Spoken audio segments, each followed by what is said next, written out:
Tidak perlu takut. Sekarang dunia dibuat semua orang supaya takut. Sampaikan kepada dunia dan sampaikan kepada orang yang membuat berita takut-takut itu. Kami sebagai umat Islam dan kami bangsa Indonesia tidak pernah takut dengan siapapun. Kami hanya takut kepada Allah Subhanahu wa ta'ala yang menciptakan kita, yang menciptakan semua permasalahan yang ada ini. Allah, dekatlah kita kepada Allah, insya Allah semua akan nyingkir. Bingung sakmulah Indonesia ini, dunia semua dengan corona. Astagfirullahaladzim. Kenapa tidak takut sama Allah? Anda lebih takut membeli alat-alat untuk mencegah supaya tidak kena corona, tapi Anda tidak pernah mendatangkan ustadz untuk menyegah anak cucu kalian masuk neraka. Tidak pernah. Pernah ragat untuk ngurusi anak cucu supaya tidak masuk neraka? Tidak pernah.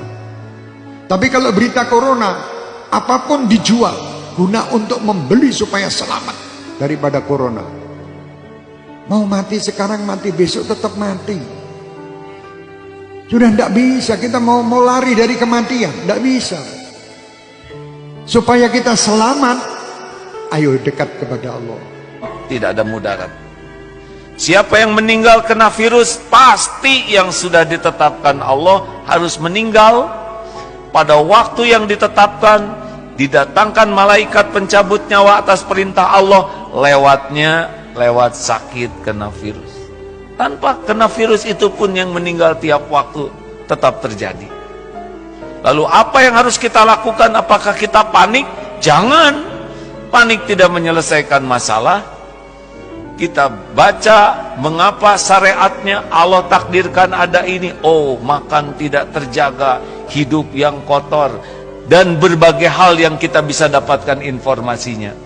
Efeknya, sempurnakan syariatnya, hidup bersih, makanan bersih, sikap bersih, plus doa yang banyak. Karena virus itu tidak akan menyentuh kita tanpa izin pemilik diri kita. Tubuh ini milik Allah hadirin, bukan milik kita. Tubuh ini tidak akan terluka sedikit pun tanpa izin pemiliknya. Tubuh ini tidak bisa mati kecuali dengan izin pemiliknya, Allah Subhanahu wa ta'ala. Oleh karena itu, mendengar virus corona, yang harus diingat bukan virusnya, tapi pencipta, penguasa, pemilik segala-galanya, Allah Subhanahu wa ta'ala. Dan kita harus tahu bahwasanya musibah itu bisa Allah timpakan kepada siapa saja. Fitnah itu akan bisa Allah timpakan kepada bukan orang yang berbuat zalim.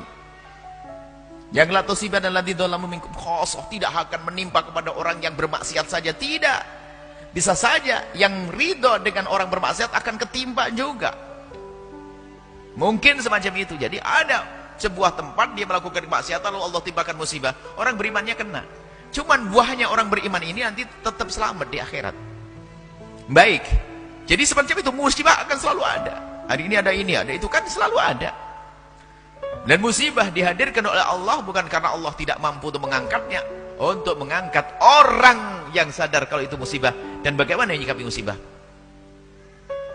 Jadi Allah yang mengangkat derajat seorang hamba itu bermacam-macam cara. Ada jadikan ahli ibadah, kaya raya, sedang menderma, punya ilmu, jadi ulama, dan seterusnya.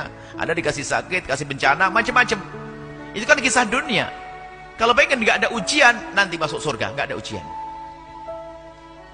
Baik. Lalu bagaimana sikap kita di saat kita melihat musibah yang menimpa satu kaum misalnya? Pertama, kembali kepada Allah Subhanahu wa ta'ala. Tadi kami sampaikan. Kembali kepada Allah. Banyaklah istighfar kepada Allah. Jadi kalau ada musibah itu adalah jangan sombong kepada Allah. Karena bisa saja musibah itu karena dosa-dosa kita. Banyak istighfar kepada Allah agar Allah jauhkan dari musibah. Istighfar yang banyak. Istighfar. Astagfirullah. Apa yang terjadi setelah datang virus corona? Apa yang terjadi? Rumah makan Islamic food di Singapura antrian panjang. Kenapa?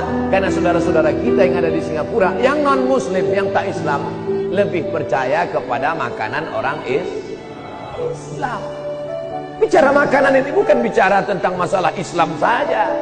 Insya Allah kalau video ini kalian share, didengar oleh mereka, insya Allah banyak yang bersyahadat. Pas ditengoknya penceramahnya Abdul Somad, tak jadilah. Ustaz radikal nih gitu. Kalian terlalu termakan isu. Jangan kalian makan isu. Yang dimakan itu bakwan.